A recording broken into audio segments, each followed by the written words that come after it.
योगशास्त्रे श्रीकृष्णार्जुन संवादे मोक्षसंन्यासयोगो नाम अष्टदशोऽध्यायः। हरे कृष्णा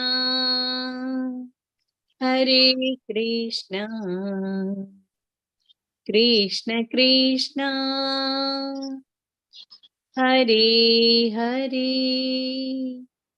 हरे राम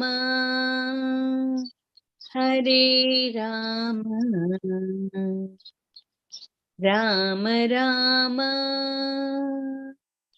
हरे हरे। हरे कृष्ण। हरे कृष्ण प्रभु जी। हरे कृष्ण प्रभु जी।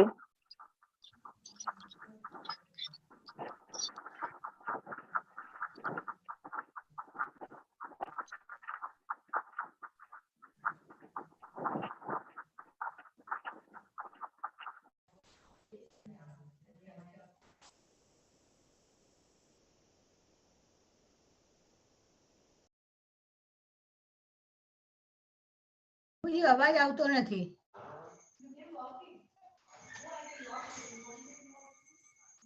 Sorry mute હતો. हाँ, हरे कृष्णा दीप्ति माता जी, धन्यवाद दीप्ति माता जी। हरे कृष्णा राजेंद्र प्रभु जी, धन्यवाद दीप्ति माता जी।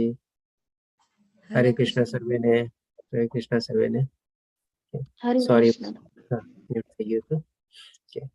તો આજે આપણે શરૂ કરશું શ્રીમદ ભગવદ ગીતાનો અંતિમ અધ્યાય 18મો અધ્યાય, જેનું નામ છે મોક્ષ સંન્યાસ યોગ. આમાં ભગવાન શ્રી કૃષ્ણ આપણને એક અર્જુનના પ્રશ્નનો જવાબ આપશે. સૌપ્રથમ તો આપણે પહેલા જોઈએ અર્જુનનો પ્રશ્ન શું હોય છે. તો પહેલા શ્લોકમાં અર્જુન પ્રશ્ન પૂછે છે. અર્જુને કહ્યું, હે મહાબાહુ, હું સંન્યાસ અથવા તો ત્યાગ તેનો ઉદ્દેશ જાણવા ઈચ્છું છું. એટલે કે ભગવાન શ્રી કૃષ્ણ આજે બધું જ્ઞાન આપી દીધું, ત્યાર પછી કોઈ જો સંન્યાસ લે તો એની પાછળ એનો ઉદ્દેશ શું છે, અથવા તો એ કઈ ચીજનો સંન્યાસ આપણે સંપૂર્ણ ગણાય એ જાણવા ઈચ્છે છે. એ રીતે ભગવાન શ્રી કૃષ્ણ સમક્ષ પ્રશ્નની રજૂઆત કરે છે અને પછી પૂછે છે, હે કેશીનું સદન, હે ઋષિકેશ, હું ત્યાગમય જીવન એટલે કે આવી રીતે જેણે સંન્યાસ લીધો હોય તો એનું પછી જીવન કેવું હોય, એટલે કે એની જીવનશૈલી કેવી હોય, એની દિનચર્યા કેવી હોય, એ વિશે જાણવા ઈચ્છું છું. તો આજની તારીખમાં બી આપણને ઘણા લોકોને એમ થાય છે કે આ બધું જેમાં આપણે જાણ્યું કે આખા ભગવદ્ ગીતાનું સરસ મજાનું જે ગુહ્યતમ જ્ઞાન જે છે, એટલે કે આપણે ભગવાનની ભક્તિ કરવાની છે. એટલે કે જો ભગવાનની ભક્તિ કરવાની હોય તો શું આપણે બધું કામકાજ છોડી દેવાનું? ભૌતિક દુનિયામાં આપણને જ્યાં શરીર મળ્યું છે એના સંદર્ભમાં આપણે જે કાંઈ પણ આપણે કર્મ ને બધું કરીએ છીએ એ બધું છોડીને આપણે શું ભગવાનની ભક્તિમાં લાગી જવાનું? બીજું કાંઈ નહીં કરવાનું આપણે? એને સંન્યાસ કહેવાય? તો આવા બધા જે આપણે કહી શકીએ જે મંતવ્ય હતા એ ટાઈમમાં બી છે ને એવા ઘણા બધા અલગ અલગ મંતવ્ય હતા. તો ભગવાન શ્રી કૃષ્ણ પહેલા આ સવાલના જવાબ રૂપે અલગ અલગ મંતવ્ય જણાવે છે, પછી પોતાનું મંતવ્ય બી જણાવે છે. તો હવે એ આપણે જોઈએ છે ભગવાન શ્રી કૃષ્ણ પોતાનું મંતવ્ય કેવી રીતે જણાવે છે અને કેવી રીતે સંન્યાસની પરિભાષા આપણને આપે છે અને કેવી રીતે આપણે સંન્યાસમય જીવન જીવવું જોઈએ. તો ભગવાન શ્રી કૃષ્ણ 5મા શ્લોકમાં કહે છે, યજ્ઞ, દાન તથા તપસ્યાના કર્મો કદાપી ત્યાગ ન કરવો જોઈએ. એટલે કે ડેફિનેટલી આપણે કર્મ તો આજીવન કરવાનું જ છે અને એ કર્મોમાં પણ આપણે યજ્ઞ, દાન અને તપસ્યા. યજ્ઞ આપણે જાણી ગયા, કલયુગમાં આપણે ભગવાન શ્રી કૃષ્ણનું નામ જપ કરવાનું છે, એટલે કે આપણે માળા જપવાની છે. પછી દાન, અને એ ગઈકાલના અધ્યાયમાં જઈને આપણે કે ભાઈ આપણે સતોગુણી દાન કરવાનું છે, નહીં કે રજોગુણી કે તમોગુણી દાન. અને તપસ્યા, તપસ્યા એટલે કે શું? આપણી શરીરનું તપસ્યા, મનની તપસ્યા અને વાણીની તપસ્યા, એ બધી આપણે કેવી રીતે કરી શકીએ જેનાથી આપણે ભગવાન શ્રી કૃષ્ણ વિશે આપણી શ્રદ્ધા વિકસે, એ આપણે ગઈકાલના અધ્યાયમાં સરસ રીતે જાણ્યા. તો ભગવાન શ્રી કૃષ્ણ આ 3 ચીજ તો કહે છે કે ક્યારેય નો ત્યાગવા જોઈએ. આને તો આજીવન આપણે કરવા જોઈએ અને તે અવશ્ય સંપન્ન કરવા જોઈએ. ખરેખર યજ્ઞ, દાન તથા તપ મહાત્માઓને પણ શુદ્ધ કરે છે. એટલે કે જે લોકો મોટા મોટા મહાત્મા છે, ઋષિ મુનિઓ છે, જે સંતો થઈ ગયા, એ લોકોએ પણ જે આવી રીતે માની લો સંન્યાસ લીધેલો હોય તો એમણે પણ આ ટાઈપના જે 3 ટાઈપના જે કર્મો ભગવાન શ્રી કૃષ્ણ બતાવે છે એ પણ એ લોકોએ કરેલા છે. અને આ કરીને જ એ લોકોએ શુદ્ધતા અથવા તો જે સર્વોચ્ચમ સિદ્ધિ છે એટલે કે ભગવાનનું ધામ પામ્યા છે. હવે આને આગળ સમજાવતા ભગવાન શ્રી કૃષ્ણ હજી આપણને 6થા શ્લોકમાં કહે છે, આ બધા કાર્યો એટલે બાકી આ બધા કાર્ય તો કે યજ્ઞ, તપ અને દાન કોઈ પણ પ્રકારની આસક્તિ કે ફળની આશા રાખ્યા વગર કરવા જોઈએ. એટલે કે આ બધા જે આપણે કર્મ કરીએ છીએ એની સાથે સાથે હવે આપણે એડ શું કરવાનું છે, આપણે એડ ઓન તરીકે આપણે જઈએ કે ભાઈ એમાંથી કર્મની પાછળની આપણે જે છે ને આરંભવાનો પણ કોઈ આપણો ઈરાદો અથવા ફળની મેળવવાની લાલસા અથવા ઈચ્છાથી આપણે આરંભી ન રહેવું જોઈએ, અને સાથે સાથે એ આટલું કરીએ તો આપણને આ ફળ મળી જાય એવી ઈચ્છાથી પણ આપણે એ કર્મમાં પ્રવૃત્ત ન થવું જોઈએ. એમ ભગવાન શ્રી કૃષ્ણ આપણને સમજાવે છે કે ઈચ્છાનો આપણે સંપૂર્ણ રીતે ત્યાગ કરવો જોઈએ. એ પૃથાપુત્ર આને કર્તવ્ય સમજીને કરવા જોઈએ, આ જ મારો અંતિમ મત છે. એટલે કે આ ભગવાન શ્રી કૃષ્ણ હવે પોતાનો અંતિમ મત જણાવે છે કે ભાઈ સંન્યાસની પરિભાષા શું છે. તો કે ડેફિનેટલી સંન્યાસની પરિભાષા એટલે કે આપણે કર્મનો ત્યાગ કરવાનો નથી. બધા ભૌતિક દુનિયાના રિલેશનમાં બી એનો છોડી છાડીને આપણે જંગલમાં જઈને બેસીને આપણે કહીએ કે તપસ્યા કરવાની છે, એટલે પ્રમાણે ભગવાનની ભક્તિ કરવાની છે, ત્યાં જઈને કરીએ તો એ રીતે ભગવાન શ્રી કૃષ્ણ આપણને સંન્યાસ લેવાનું કહેતા નથી. આ જગતમાં આવ્યા પછી આપણે ડેફિનેટલી બધા કર્મો કરવાના છે, પણ શું કર્મફળનો ત્યાગ કરવાનો છે. અને એની સાથે સાથે આપણે ભગવાનની ભક્તિ કરવાની છે, જે આપણને ભગવાન શ્રી કૃષ્ણ કહે છે યજ્ઞ, દાન અને તપ. એટલે આ પણ ચીજ આપણે એની સાથે કરવાની છે, અને એની પાછળ પણ આપણો કોઈ ફળ મેળવવાની લાલસા અથવા ઈચ્છા ન હોવી જોઈએ. As a matter of duty આપણે આ બધા કર્મો અને એની સાથે સાથે યજ્ઞ, તાપ અને તપ અને દાન કરવાના છે. આમ ભગવાન શ્રી કૃષ્ણ પોતાનો અંતિમ મત જણાવે છે. હવે ભગવાન શ્રી કૃષ્ણ આ અધ્યાયમાં આને આપણે ઓર સરસ રીતે ઇલેબોરેટ કરવાના હિસાબે કે ભાઈ આપણે કર્મ છોડવાનું નથી, કે આ ભાવથી આપણે કર્મ કરવાના છે, એ બધું સમજાવીને આ અધ્યાયમાં આપણે કહીએ ને કે બીજા અધ્યાયથી લઈને 17મા અધ્યાય સુધી જે બધું જ્ઞાન આપ્યું ને, આ એક પ્રશ્નને જવાબ રૂપે બધી ચીજ એમાં પાછી ફરીથી આપણે આવરી લે છે. તો આમાં સૌ પ્રથમ પહેલા ભગવાન શ્રી કૃષ્ણ આપણને કર્મ વિશે જ્ઞાન આપશે, પછી આત્મજ્ઞાન વિશે આપણને સમજાવશે, અને પછી અંતમાં આપણને ભક્તિ વિશે કહેશે, અને પછી આપણને ભગવાન શ્રી કૃષ્ણ પોતાના ધામમાં લઈ જશે. એટલે કે આપણે કહીએ ને સરસ મજાની આ ફ્લાઇટ જર્ની આ 18મા અધ્યાયમાં ભગવાન શ્રી કૃષ્ણ આપણને કરાવે છે. જેમ પેલા ફ્લાઇટ શું છે, રનવે ઉપર દોડતું હોય ને, એવી રીતે આપણે કર્મનું જ્ઞાન આપીને ભગવાન શ્રી કૃષ્ણ આપણી આ યાત્રાને રનવે ઉપર દોડાવે છે. પછી જયારે કેવું આપણે ફ્લાઇટ ટેક ઓફ કરી લીધું હોય અને સરસ મજાની ક્રુઝિંગ સ્પીડ ઉપર હોય 8,000 કિલોમીટરની, અને બધા એકદમ આરામથી બેઠા હોય, સીટ બેલ્ટ ફાસ્ટન ઓફ ની સિગ્નલ બી બધી વહી ગયું હોય, ટોયલેટ ને બધું બી શરૂ થઈ ગયું હોય, અને પછી બાકી બધી સેવાઓ બી શરૂ થઈ જાય ખાવા પીવાની, તો ત્યારે પછી જેમ ફ્લાઇટમાં કેવી બધું ચાલે, તો એવી રીતે પણ ભગવાન શ્રી કૃષ્ણ જયારે આવી રીતે આપણને કર્મનું જ્ઞાન આપ્યા પછી આપણું જયારે ફ્લાઇટ લેશે ત્યારે આપણને દિવ્ય જ્ઞાન આપશે, એટલે કે આત્મજ્ઞાન આપણને સંક્ષિપ્તમાં સમજાવશે. અને પછી ત્યાર પછી ભગવાન શ્રી કૃષ્ણ આપણને ભક્તિ યોગ એમાં ઉમેરશે, અને લાસ્ટમાં જેમ આપણે ફ્લાઇટ કે ઉડીને પછી પાછું લેન્ડ કરે તો કે એના ડેસ્ટિનેશન ઉપર પહોંચી જાય, તો એવી જ રીતે ભગવાન શ્રી કૃષ્ણ આ જ અધ્યાયમાં આપણને આ બધું જ્ઞાન આપીને પોતાના ધામ સુધી બી આપણને પહોંચાડી દેશે, જે આપણા જીવનનું એકમાત્ર લક્ષ્ય છે. અને એ લક્ષ્ય એટલે કે શું, ભગવાનના ધામમાં બેક ટુ ગોડ આપણે ફરીથી પાછું જવાનું છે. એટલે કે આ રીતે ભગવાન શ્રી કૃષ્ણ આ પ્રશ્નના જવાબ રૂપે બધું જ્ઞાન સરસ રીતે આખું રીતે આમાં આવરી લેશે. તો એ જ આપણને કર્મ વિશે આપણને આગળ સમજાવતા ભગવાન શ્રી કૃષ્ણ 13મા અને 14મા શ્લોકમાં કહે છે, હે મહાબાહુ અર્જુન, વેદાંત અનુસાર સર્વ કર્મોની સિદ્ધિ માટે 5 કારણ હોય છે. એટલે કોઈ 1, 2, 3, 4 ની 5 ચીજ ભગવાન શ્રી કૃષ્ણ બતાવે છે કે જે બધા કર્મોની એટલે કે એની સફળતાપૂર્વક અથવા તો કોઈ કામ આપણે સરળ રીતે આગળ કરીએ અને કેવી રીતે સંપૂર્ણ થાય એની પાછળ 5 કારણો હોય છે. હવે તું મારી પાસેથી તે સાંભળ. તો આમાં સૌથી પહેલું ભગવાન શ્રી કૃષ્ણ કહે છે કર્મનું સ્થાન એટલે કે શરીર. પછી બીજું કહે છે કે કર્તા, ત્રીજું કહે છે કે વિભિન્ન ઇન્દ્રિયો, ચોથું કહે છે કે અનેક પ્રકારના પ્રયાસો, અને પાંચમું કહે છે કે અંતે પરમાત્મા. આ 5 કર્મના કારણ છે. હવે આ ચીજને સમજવા માટે આપણે એકદમ લાઈવ એક્ઝામ્પલ લઈએ. જેમ કે માની લો અત્યારે આપણે આ ઓનલાઈન ક્લાસીસ ચાલી રહ્યા છે, 28મો બેચ છે, આજે આપણે છેલ્લા અધ્યાયમાં છીએ. તો હવે આપણે હજી 18 અધ્યાય સુધી અત્યારે સંપૂર્ણ વિકાસ તરફ જઈ રહ્યા છે, એટલે કે આપણે આજે આ યજ્ઞ પૂર્ણતા તરફ જઈ રહ્યો છે, અને એ પ્રમાણે આપણે સિદ્ધ કરશું. તો સૌ પ્રથમ આપણે શું છે, બધા પોતપોતાના જગ્યાએ બેઠેલા છે.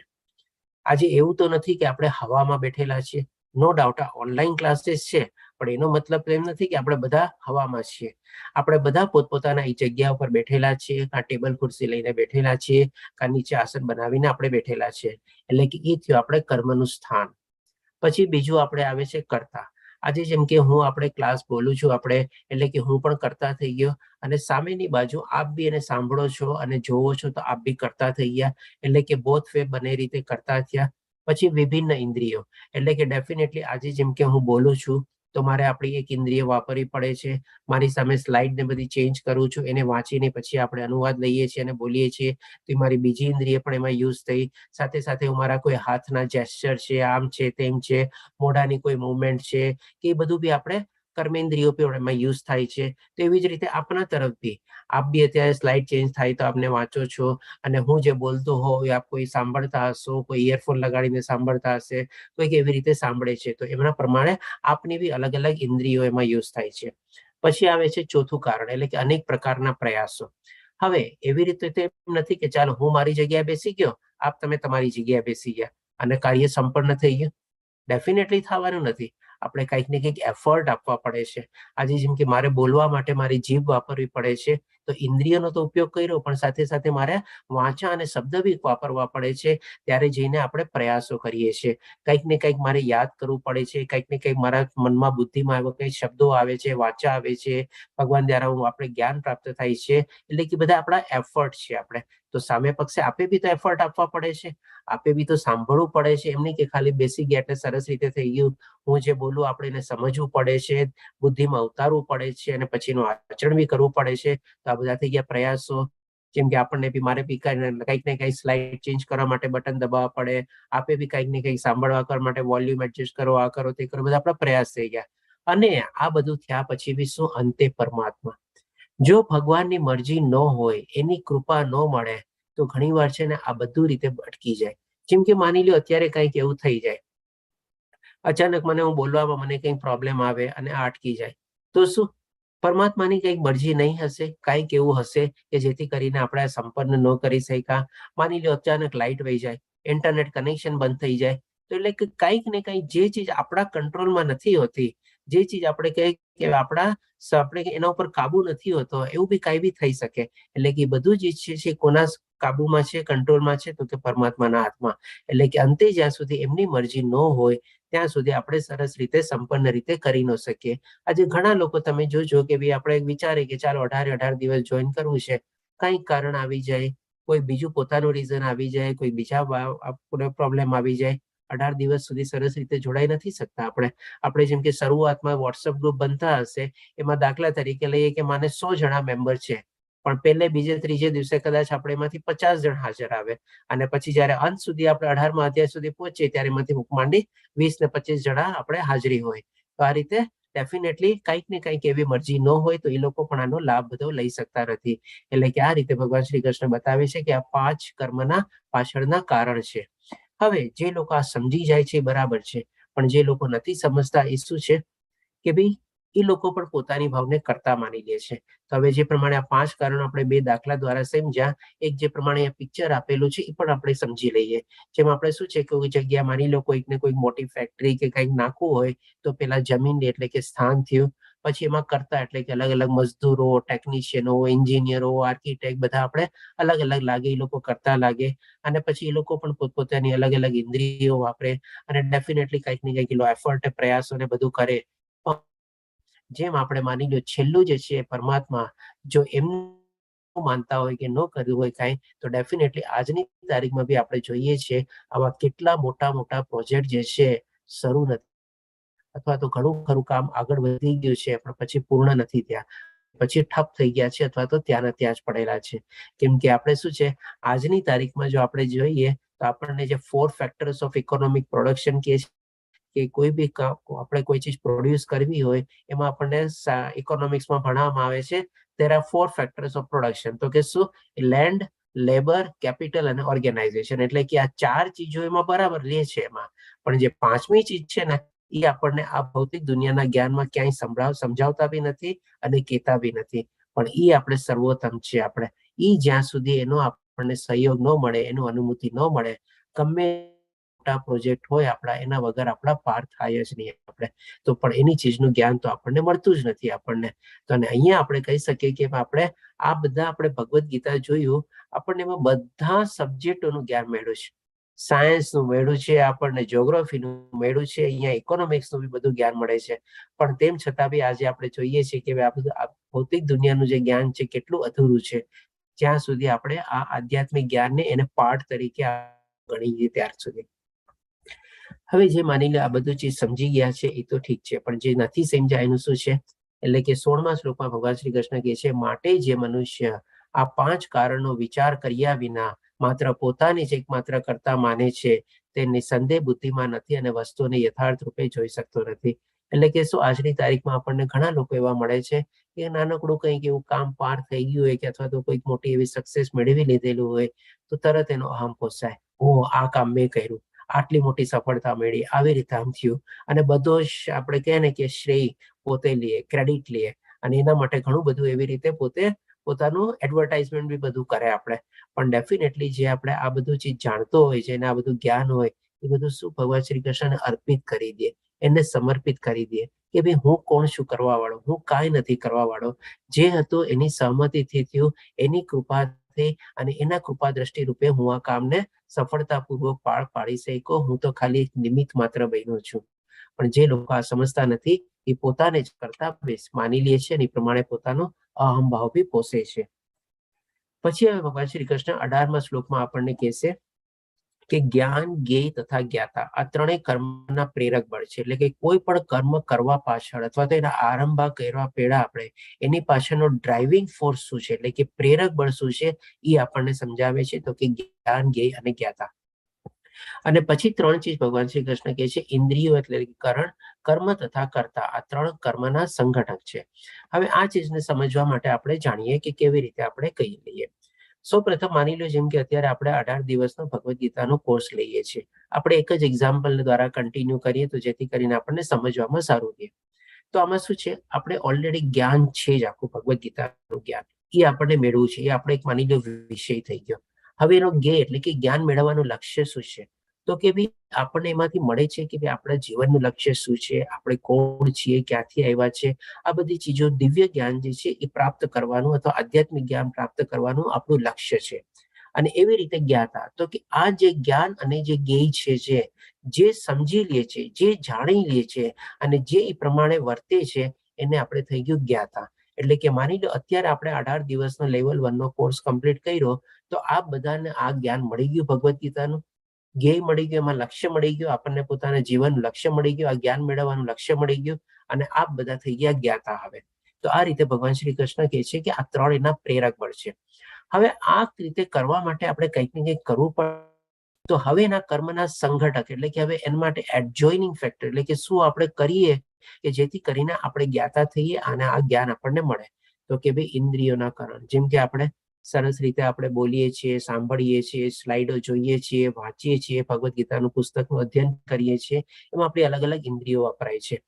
અને કર્મ એટલે કે ડેફિનેટલી આપણે એ બધી ચીજોમાં પ્રવૃત્ત થઈએ છીએ. આજે તમે બેઠા છો, ધ્યાનથી સાંભળો છો તો એ તો તમારું કર્મ છે. આપણે અને કરતા, અને ડેફિનેટલી પોતે બી પ્રમાણે કરતા છો. તો આ 3 જે ચીજ પહેલા આપણને ડ્રાઇવિંગ ફોર્સ બતાવ્યો કે ભાઈ આખું જ્ઞાનની આપણે કેવી રીતે આપણે શરૂઆત કરીએ છીએ અને એ કાર્યને પાર કરવા માટે પછી આપણે એના માટે જે બીજા એડજોઇનિંગ ફેક્ટર છે એ કેવી રીતે એમાં જોડીએ છીએ અને બંનેનું આપણે જોડાણ થઈને કેવી રીતે આપણે કાર્યને પાર પાડીએ છીએ. એ રીતે ભગવાન શ્રી કૃષ્ણ આપણને આ 2 ચીજ સ્પ્લિટ કરીને આપણને સમજાવે છે કે ખાલી માની લો આજે તમે વિચારો મારે ભગવદ્ ગીતાનું જ્ઞાન મેળવવું છે અને તમે બેસી જાઓ ભગવદ્ ગીતા હાથમાં લઈને, તો શું તમને જ્ઞાન મળવાનું છે? Definitely not. તમારેમાં એફર્ટ આપવા પડે, તમારેમાં કર્મ કરવું પડે, તમારે પોતેમાં ઇન્વોલ્વ થવું પડે, ત્યારે જઈને તમારે લઈ કે પછી એમાં એડજોઇનિંગ ફેક્ટર તરીકે જોડાયેલા આપણે અને ત્યારે આપણે એ જ્ઞાનને પ્રાપ્ત કરી શક્યા. તો આમ ભગવાન શ્રી કૃષ્ણ આપણને એ કર્મ વિશે સમજાવે છે કે કેવી રીતે કર્મ સિદ્ધ થઈ શકે છે.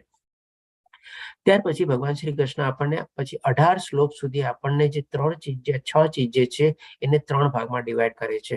સૌપ્રથમ પહેલા ભગવાન શ્રી કૃષ્ણ જ્ઞાન વિશે કહે છે કે સતોગુણી જ્ઞાન કોને કહેવાય, રજોગુણી જ્ઞાન કોને કહેવાય અને તમોગુણી જ્ઞાન કેનું કહેવાય. પછી ભગવાન શ્રી કૃષ્ણ કર્તા વિશે કહે છે, પછી ભગવાન શ્રી કૃષ્ણ કર્મ વિશે કહે છે, પછી ભગવાન શ્રી કૃષ્ણ બુદ્ધિ વિશે કહે છે અને 5મી ચીજ ભગવાન શ્રી કૃષ્ણ પછી ધૃતિ એટલે કે ડિટર્મિનેશન અને અંતમાં ભગવાન શ્રી કૃષ્ણ 6ઠી ચીજ સુખ. એટલે કે આ 6 ચીજને આપણે 3 ભાગમાં ડિવાઈડ કરે છે. એટલે કે લગભગ 18 શ્લોકમાં ભગવાન શ્રી કૃષ્ણ એ બધી ચીજોને ડિવાઈડ કરે છે, સતોગુણી, રજોગુણી અને તમોગુણી. અને શેને? તો કે જ્ઞાન, કર્તા, કર્મ, બુદ્ધિ, ધૃતિ અને સુખ. હવે ત્યાં ભગવાન શ્રી કૃષ્ણ ઈ કર્મ વિશે એક ત્યાં પૂર્ણ વિરામ મૂકે છે અને પછી આપણને બીજો ટોપિક અહીંયા ભગવાન શ્રી કૃષ્ણ સમજાવે છે, જે આ ટોપિક ભગવાન શ્રી કૃષ્ણ આપણને વર્ણ વ્યવસ્થા ઉપર છે અને આપણને ચોથા અધ્યાયમાં આપણને એ સમજાવેલું હતું. આ જ્ઞાન વર્ણ વ્યવસ્થાનું આપણને આપેલું હતું, પણ ત્યાં આપણને ટચ એન્ડ ગો કરીને આપેલું હતું કે સંક્ષિપ્તમાં મળેલું હતું. હવે અહીંયા ભગવાન શ્રી કૃષ્ણ એ વર્ણ વ્યવસ્થાના જ્ઞાનને સરસ રીતે વિશ્લેષણ કરીને આપણને સમજાવે છે. તો સૌ પ્રથમ ભગવાન શ્રી કૃષ્ણ કહે છે કે ભૌતિક પ્રકૃતિના ગુણોના આધારે વર્ણાશ્રમના 4 પ્રકારના વર્ણો છે અને એના વિશે તું મારી પાસેથી સાંભળ. એટલે કે આ જે વર્ણ વ્યવસ્થા જે છે એ જન્મના આધારે નથી, પરંતુ ભૌતિક પ્રકૃતિના ગુણોના આધારે છે, એના સ્વભાવના આધારે છે અને એ માણસના કર્મના આધારે છે. એ ડિટરમાઇન કરે છે કે ભાઈ એ બ્રાહ્મણનો પુત્ર ભલે બ્રાહ્મણ છે, પણ એ કેવા કાર્યમાં પ્રવૃત્ત થાય છે, એ એના બ્રાહ્મણના કાર્યને શોભા કરે છે કે નહીં, એનો સ્વભાવ કેવો છે, એનો ગુણ કેવો છે, એ બધું ડિટરમાઇન કરે છે કે ભાઈ એ સાચો બ્રાહ્મણનો પુત્ર બ્રાહ્મણ છે કે નહીં. તો એ રીતે ભગવાન શ્રી કૃષ્ણ દરેકે દરેક વર્ણાશ્રમના આપણને ગુણો બતાવે છે. સૌ પ્રથમ પેલા બ્રાહ્મણના ગુણો બતાવે છે, જેમાં 9 ગુણ આપણને બતાવે છે. શાંતિ પ્રિયતા, એટલે કે ડેફિનેટલી લોકો શાંત હોય, બહુ ઉશ્કેરાતા ન હોય. આત્મસંયમ, એટલે કે આત્મજ્ઞાનમાં જ હંમેશા સંયમ હોય. તપસ્યા, એટલે કે ડેફિનેટલી શરીરનું તપ, મનનું તપ અને વાણીનું તપ, એ લોકો ડેફિનેટલી એમાં તપસ્યામાં પોતે પ્રવૃત્ત હોય. પવિત્રતા, એટલે કે શરીરની પવિત્રતા, મનની પવિત્રતા, બુદ્ધિની પવિત્રતા અને વાણીની પવિત્રતા, આ બધી બી લોકો જાળવતા હોય. સહિષ્ણુતા, એટલે કે સહન શક્તિ એ લોકોમાં હોય. સત્યનિષ્ઠા, એટલે કે ડેફિનેટલી સાચું એ લોકો એને ફોલો કરતા હોય અને સત્યને હંમેશા અડગે ના હોય. આપણે જ્ઞાન, એટલે કે આ દિવ્ય જ્ઞાન અથવા આધ્યાત્મિક જ્ઞાન એ લોકો પાસે હોય. વિજ્ઞાન, એટલે કે વિશેષ રૂપી જ્ઞાન. વિશેષ રૂપી જ્ઞાન એટલે કે શું? તો કે એ લોકોને આત્મ સાક્ષાત્કાર અથવા આત્મપરાયણ જે પોતે રહેતા હોય એમાં પોતે આત્માના પોતે અંદર દર્શન કરી શકતા હોય. એ રીતે આપણે કહી શકીએ કે વિશેષ રૂપી જ્ઞાન એ લોકોને પ્રાપ્ત થયેલું હોય. કારણ કે ભગવાન શ્રી કૃષ્ણ તમે યાદ કરજો, ચોથા અધ્યાયમાં છેલ્લા શ્લોકમાં કહે છે કે આ જ્ઞાન કોણ આપી શકે? કારણ કે એ લોકોને આત્મ સાક્ષાત્કાર થયેલો હોય છે, તો જ એ જ્ઞાન એ લોકો આપણને આપી શકે. તો એ બધા કેરેક્ટરિસ્ટિક કોના છે? તો કે બ્રાહ્મણના છે. તથા લાસ્ટમાં કહે છે ધાર્મિકતા. ધર્મ શું છે, અધર્મ શું છે, સાચું શું છે, ખોટું શું છે, કરવા લાયક શું છે, ન કરવા લાયક શું છે, શેમાં વધારે પ્રવૃત્ત થવું જોઈએ, કઈ ચીજ અટકાવી દેવી જોઈએ, આ બધું ચીજની એકદમ ક્લેરિટી હોય એના મનમાં. અને એ આ બધી ચીજોને તમે કાઉન્ટ કરજો તો એ રીતે 9 ચીજ ભગવાન શ્રી કૃષ્ણ વર્ણવે છે. આ કોના ગુણ છે? તો કે આ સર્વ સ્વાભાવિક ગુણો છે, એટલે કે લોકોના સ્વભાવ દ્વારા આ હોય છે કે જેમના દ્વારા બ્રાહ્મણો કર્મ કરે છે. હવે જેવો સ્વભાવ હોય એવી જ એનું વિચાર, વાણી ને વર્તન હોય અને એવી જ રીતે પોતાનું એક્શન હોય, એટલે કે એ રીતે એવા કાર્યમાં એ લોકો પ્રવૃત્ત હોય. કે ડેફિનેટલી જો વિચારતા કઈ બીજા હોય અને કર્મ કઈ બીજું કરતા હોય એવું ન હોય એ લોકોને. હવે પછી ભગવાન શ્રી કૃષ્ણ ક્ષત્રિયના ગુણો વર્ણવે છે. વીરતા, ડેફિનેટલી ક્ષત્રિય નામની સાથે જ આપણે સંકળાયેલું છે વીરતા. વીરતા અને શક્તિમાન બી હોય છે. સંકલ્પ, એટલે કે એ લોકો પણ એક સંકલ્પ કરીને ચાલે છે, એટલે કે દ્રઢ નિશ્ચય કરીને ચાલે છે પોતાના માર્ગ ઉપર. દક્ષતા, એટલે કે સ્ટેબિલિટી. ગમે તેવી સિચ્યુએશન, પરિસ્થિતિ આવે એની સામે એ લોકો વિચલિત થતા નથી પોતાના માર્ગ ઉપરથી. યુદ્ધમાં ધૈર્ય. યુદ્ધમાં ધૈર્ય એનો મતલબ શું છે? કે ભાઈ સામે વાળો જ્યાં સુધી શસ્ત્ર ન ઉપાડે ત્યાં સુધી આ ક્ષત્રિય પોતે નોર્મલી પેલા શસ્ત્ર ઉપાડતા નથી, અથવા કંઈક એટિકેટ હોય અથવા કોઈ ડિસિપ્લિન હોય. સામે વાળો રથમાં હોય તો અહીંયા બી આ રથમાં હોય, ઘોડા હોય તો આ બી ઘોડા ઉપર હોય, સામે વાળો હાથી ઉપર હોય તો આ બી હાથી ઉપર હોય. એટલે કે આ બધું આપણે એક ટાઈપનું યુદ્ધમાં આપણે ધૈર્ય અથવા ડિસિપ્લિન અથવા જે આપણે કહીએ ને કોડ ઓફ એથિક્સ, એ પ્રમાણે એ લોકો પણ બધું એમાં ફોલો કરે છે અને એ પ્રમાણે ધૈર્ય રૂપી આગળ વધે છે. ઉદારતા. હવે યુદ્ધમાં ઉદારતા શેની આવે? તો કે ભાઈ માની લો સામે વાળો પક્ષ ક્યારેક આપણે શરણાગતિ લઈએ. ઘણી વાર એમ હોય છે કે ભાઈ સામે વાળો બહુ આપણે પાવરફુલ છે અથવા સાચો છે અને એવી રીતે એનો સામનો ન કરી શકતા હોય તો ક્ષત્રિય લોકો ઘણી વાર શું છે, હાર માની લે છે આવે અથવા તો શરણાગતિ લે. તો ક્યારે બી આવી રીતે ક્ષત્રિયનો ધર્મ શું છે કે એના શરણાગતિમાં જે કોઈ પણ વ્યક્તિ આવેલો હોય, ભલે એ ક્ષત્રિય હોય, એનો દુશ્મન બી હોય કે ગમે તે હોય, પણ એમાં પણ એને ઉદારતા દેખાડવાની, એની જે શરણાગતિ છે એને સ્વીકારવાની અને એની જે માફી ચાહતો હોય તેને માફી આપવાની. એટલે કે આવી ટાઈપની ઉદારતા એને દેખાવી જોઈએ. એ પણ એક ક્ષત્રિયનો ગુણ છે, વીરતા અને શક્તિની સાથે સાથે કે ભાઈ માફી દાખવવામાં પણ એણે આવી રીતે ઉદારતા દેખાવાની. અને નેતૃત્વ, એટલે કે લીડરશિપ, આ પણ એક આપણે કહી શકીએ કે ભાઈ ક્ષત્રિયનો ડેફિનેટલી ગુણ હોય છે. આ ક્ષત્રિયોના સ્વાભાવિક ગુણો છે. હવે ભગવાન શ્રી કૃષ્ણ આપણને વૈશ્ય અને શૂદ્રના ગુણો બતાવે છે. તો ખેતી, ગૌરક્ષા અને વેપાર એ વૈશ્યોના સ્વાભાવિક કર્મ છે. હવે આને પહેલા આપણે એ લિટરલ સેન્સમાં મિનિંગ લઈ લઈએ કે ભાઈ વૈશ્યોના એટલે કે આપણે આજની તારીખમાં વૈશ્ય એટલે કે જાણીએ છીએ જેમ કે બિઝનેસમેન. તો પહેલાના સંદર્ભમાં શું છે એ જ પ્રમાણે આપણે લઈએ કે ભાઈ કોઈ ખેડૂત હોય, માની લો ખેતી કરતો હોય, અને ગૌરક્ષા એટલે કે એના ગૌર ને બધું ગાયો ને બધું હોય એની રક્ષા કરતો હોય, અને વેપાર કરતો એટલે કે પોતાના ખેતરમાં જે કઈ પણ ઉગે એનું ધાનનું આદાન પ્રદાન કરતો હોય, એકબીજાને આપે, બીજાની જરૂરિયાત પૂરી પાડે અને પોતાને પણ ધાન સિવાય જે બીજું જોતું હોય એ પણ પોતે પ્રાપ્ત કરી શકે, એટલે કે આવી ટાઈપનો વેપાર કરે. તો એ સેન્સમાં સમજ્યા. હવે આને આજની સેન્સમાં આપણે સમજવાનું છે એ જોઈએ આપણે. તો કે ભાઈ આપણે જાણી ગયા છે 16મા અધ્યાયમાં કે આપણું આજે 13મા અધ્યાયમાં ક્ષેત્રના વિભાગયોગમાં કે આપણું આજે શરીર જે છે એ ક્ષેત્ર છે, અને એનો ક્ષેત્રનો જ્ઞાતા એટલે કે આત્મા જે છે એનો ક્ષેત્રજ્ઞ કહેવાય છે. તો આપણે શું છે એમાં પણ આપણે ખેતી કરવાની છે, જે આપણે જાણી ગયા 16મા અધ્યાયમાં આપણે દૈવાસુર વિભાગ યોગમાં કે કળિયુગમાં એક જ મનુષ્યની અંદરમાં જ દૈવી ગુણો બી હોય છે અને અસુરી ગુણો બી હોય છે. તો આપણે એમાં શેની ખેતી કરવાની છે? તો કે ભાઈ દૈવી ગુણો વધારવાના છે અને અસુર ગુણોને આપણે આસ્તે આસ્તે નાબૂદ કરવાના છે અને હટાડવાના છે.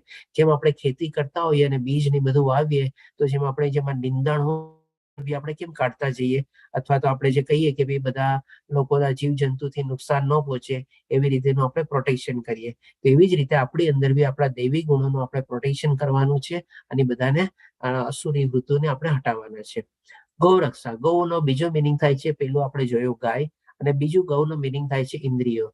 તો આ કળિયુગમાં આપણે ઇન્દ્રિયો ઉપર આપણે સંયમ મેળવવાનો છે, ઇન્દ્રિયો ઉપર આપણે કાબુ મેળવવાનો છે. ઇન્દ્રિયના જે વિષયો છે એને આપણે ભટકવા નથી દેવાના, એના ઉપર આપણે પ્રભુત્વ મેળવવાનું છે. અને એવી રીતે ભૌતિક દુનિયાના જે આપણે અસંખ્ય આપણને મોહ માયા અને આકર્ષણ જેનાથી આપણી ઇન્દ્રિયો પ્રેરાય છે, જેમ આપણા ઇન્દ્રિયોના જે ઓલા 5 ઘોડાવાળો ફોટો હતો, અને એ 5 ઘોડા જો છૂટા મૂકેલા હોય તો આપણા કેવી રીતે આપણી હાલત થાય. એટલે કે એ નથી કરવાની, પણ આપણે એ બધાની એની રક્ષા કરવાની છે. એ આપણી ઇન્દ્રિયોની સેનાથી રક્ષા કરવાની છે, તો કે ભૌતિક દુનિયાના બધા મોહ માયાને આકર્ષણથી આપણે એની રક્ષા કરવાની છે અને એના ઉપર આપણે સંયમ મેળવવાનો છે. અને પછી આવે છે વેપાર. તો આપણે પણ વેપાર શેનો કરવાનો છે?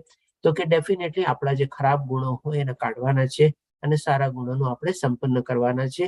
એટલે કે એ પ્રમાણે આપણે આદાન પ્રદાન કરવાનું છે, જે આપણે આજની તારીખમાં સમજ્યા આપણે વૈશ્યનો મિનિંગ. પછી ભગવાન શ્રી કૃષ્ણ કહે છે અને શ્રમ તથા બીજાઓની સેવા કરવી એ શૂદ્રોના કર્મ છે. એટલે કે જે આપણે કહી શકીએ કે જેને બહુ આ બધું જ્ઞાન કે કાંઈ હોતું નથી, જેમ પહેલાના વખતમાં બી લોકો ખાલી સેવા કરીને પણ પોતાનો ધર્મ નિભાવતા હતા. એટલે કે આજની તારીખમાં બી આપણને મળે છે. તો આજને જોઈએ અત્યારે કલયુગમાં આપણે મોસ્ટલી છે ને આપણે શુદ્ર કેટેગરીમાં અથવા આ કેટેગરીમાં આવીએ છીએ, કારણ કે આપણે કંઈક ને કંઈક કોકની આપણે નોકરી જ કરતા હોઈએ છીએ અથવા જોબમાં હોઈએ છીએ. એટલે કે આપણે બીજાઓની સેવામાં પ્રવૃત્ત થયેલા હોય છે. ઇવન જે આપણે કહીએ ને કે બિઝનેસમેન અને જે પ્રોફેશનલ હોય છે ને એ પણ છે ને પોતાના ફેમિલીની સેવા કરવા માટે જ આ બધું કરતો હોય. તો એ સેન્સમાં આપણે લઈ શકીએ. નોટ એકચ્યુઅલ મિનિંગ એ રીતે, પણ શું છે આજના તારીખના કલયુગમાં આપણે મોસ્ટલી શુદ્ર અને વૈશ્યની કેટેગરીમાં જ આપણે આવીએ છીએ. જ્યાં સુધી આપણને દિવ્ય જ્ઞાન નથી મળેલું ત્યાં સુધી આપણે આપણા ઇન્દ્રિયોના ગુલામ બનેલા છીએ. એના માટે જ આપણે શ્રમ કરીએ છીએ, શરીર સુખ માટે જ આપણે શ્રમ કરીએ છીએ. એટલે કે શુદ્રની જેમ આપણે ગધેડાની જેમ આપણા શરીર સુખ અને ઇન્દ્રિય સુખમાં આપણે પડેલા હોઈએ છીએ. પણ જ્યારે આ બધું જ્ઞાન આવી જાય છે ત્યારે આપણે કહી શકીએ કે ભાઈ આપણે વૈશ્ય કેટેગરીમાં આવ્યા, અને એ રીતે પછી આપણે કર્મ કરીએ. તો આ રીતે ભગવાન શ્રી કૃષ્ણ આપણને અલગ અલગ વર્ણ વ્યવસ્થા સમજાવે છે. હવે પછી જે છે કે ભાઈ આપણને મનમાં પ્રશ્ન ઉભો થાય કે શું જે શુદ્ર જે છે અથવા જે વૈશ્ય છે તો એ લોકો માટે શું ભગવાન પ્રાપ્તિ બહુ ડિફિકલ્ટ છે, અથવા તો જે બ્રાહ્મણ છે એના માટે ભગવાન પ્રાપ્તિ બહુ ઇઝી છે શું? તો ડેફિનેટલી એવું બી નથી. અહીંયા ભગવાન શ્રી કૃષ્ણ 46મા શ્લોકમાં આપણને સરસ મજાનું કહે છે કે જે જીવ માત્રનું ઉદ્ભવ સ્થાન છે, એટલે કે ભગવાન શ્રી કૃષ્ણ આપણે બધા એમના થકી જ આવેલા છીએ, અને જે સર્વવ્યાપી છે, બધી જગ્યાએ છવાયેલા છે અને બધી જગ્યાએ એમની પ્રેઝન્સ છે. તે ભગવાન એટલે કે એવા ભગવાનની ઉપાસના કરીને મનુષ્ય પોતાના નિયત કર્મો કરતો રહીને પૂર્ણત્વ પ્રાપ્ત કરી શકે છે. એટલે કે દરેક મનુષ્ય જેના એના ગુણો સ્વભાવના હિસાબે જે વર્ણ વ્યવસ્થામાં હોય અને એના પ્રમાણે પોતાનું નિયત કર્તવ્ય કર્મ કરતો રહીને પણ પૂર્ણત્વ પ્રાપ્ત. પૂર્ણત્વ એટલે કે શું? તો કે ભાઈ પૂર્ણ તત્વ એટલે કે પૂરું તત્વ કોણ છે તો કે પરમાત્મા છે. એટલે કે પરમાત્માને પ્રાપ્ત કરી શકે છે, એટલે કે પૂર્ણત્વ પ્રાપ્ત કરી શકે છે, ભગવાનના ધામમાં જઈ શકે છે. એવું નથી કે શુદ્ર માટે ભગવાનના દરવાજા બંધ છે, અને એવું બી નથી કે શુદ્ર અને વૈશ્ય માટે ભગવાનની પ્રાપ્તિ બહુ જ ડિફિકલ્ટ છે, કારણ કે એને આ જ્ઞાન નથી. અને એવું બી નથી કે જે બ્રાહ્મણ હોય એના માટે બહુ ઈઝી છે ભગવાનની પ્રાપ્તિ. જો એ પણ વિચલિત થાય તો કદાચ એના માટે બી ઇમ્પોસિબલ છે. આપણે એટલે કે આપણે કહી શકીએ, સમજી શકીએ છીએ આ દ્વારા ભગવાન શ્રી કૃષ્ણ જે પ્રમાણે કહે છે, સૌ પ્રથમ તો ભગવાનના દ્વાર બધા માટે ખુલ્લા છે અને બધા માટે એક્સેસિબલ છે, એટલે કે બધા માટે પહોંચી વળવા લાયક છે. કેવી રીતે તો કે પોતપોતાનું નિયત કર્મ કરતો હોઈએ અને ભગવાનની આપણે ઉપાસના કરતો હોઈએ તો ડેફિનેટલી બધા ભગવાનના ધામમાં પહોંચી શકે છે. આ રીતે આપણને વર્ણવે છે. પણ હવે આજની તારીખમાં કલયુગમાં એકચ્યુઅલ સિચ્યુએશન થાય છે શું તો કે ભાઈ કોપીકેટ.